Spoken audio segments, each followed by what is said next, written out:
Fossil fuels have increasingly worried humanity due to its detrimental effects to the environment. The legitimacy of this is unquestionable, although driving out of the use of fossil fuels is not as encouraging as one might think. More than 6,000 types of products are fossil fuel based, so keeping that in mind, we come to understand that our entire civilization is based on fossil. Not by chance, as the distribution of it on an energetic level provides more than enough for the magnitude of human consumption. However, natural gas has always been the bridge fuel between fossil fuels and renewable energy resources due to its low emissions. As of late, though, the bridge fuel status of natural gas began to be criticized. Typically, world energy buyers focus on the quality and price of the commodities. But recent years point out another essential factor which for many has become the single most important when buying commodities, and that's its greenhouse gas footprint. In other words, gas may have retained its bridge fuel status in the energy transition, but using it to stay in the race for as long as possible will require a lot of emissions cutting efforts on the part of producers. Let's take the EU for instance. On April 21st, the European Union released the EU Taxonomy Climate Delegated Act, a document that lists what is green and what isn't. This list is for businesses and investors to take a look with the intention to help the EU to become a net zero emitter by 2050, with the help of green energy resources. Noting that it would require from natural gas suppliers to minimize emissions as much as is possible in the next few years. The agreement came a day before U.S. President Joe Biden opened a two-day climate summit that included dozens of world leaders pledging to decrease almost by half the emissions by 2030 in the years to come. But the problem is that it's quite unrealistic and problematic, as it might drive certain countries into economic problems, especially now that the US is dumping the petrodollar. As renewable energy resources are expensive and are not as environmental as many might think. And the EU in the agreement admits it won't be able to cut entirely off from natural gas. This is also confirmed by the VP of EU and person in charge of the Green Deal, Frans Timmermans, who said earlier in March about gas and other fossil fuels that, where and as long as clean energy cannot yet be deployed on the scale needed, fossil gas may still play a role in the transition from coal to zero-emission electricity, essentially admitting that it won't be that easy for the EU to cut off from fossil fuels completely. Considering that, Goldman Sachs said earlier this month that it expects a strong rebound in oil demand over the summer, noting that this would require OPEC to ease production controls further and bring back another 2 million barrels per day in the third quarter, revealing how much more we're tethered to the fossil fuel sources.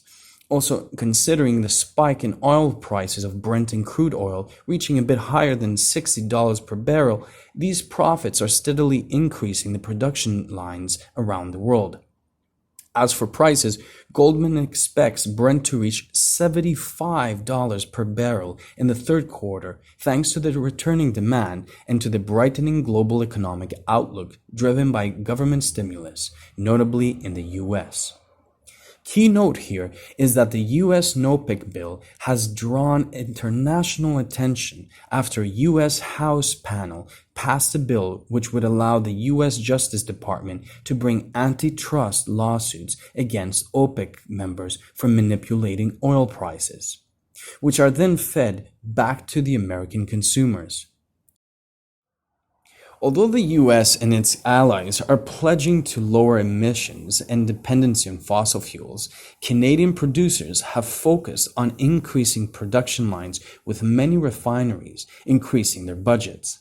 About 51% of oil and gas producers intend to ramp up production over the coming months if oil prices remain above $60 per barrel, with a good 28% of the E&P companies saying that they have increased their budget, but at least 25%.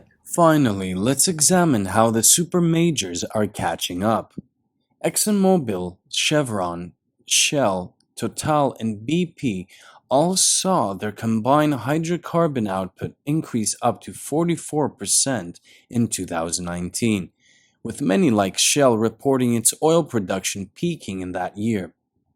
Due to the pandemic crisis, however, ExxonMobil on November 30th announced cuts to capital spending of up to 30% until 2025.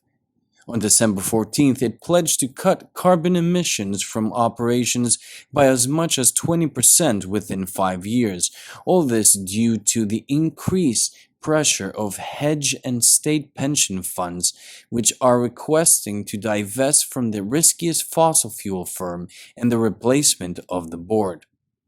As ExxonMobil has been the least to buy into the hype of CO2 cutting emissions and green energy deal.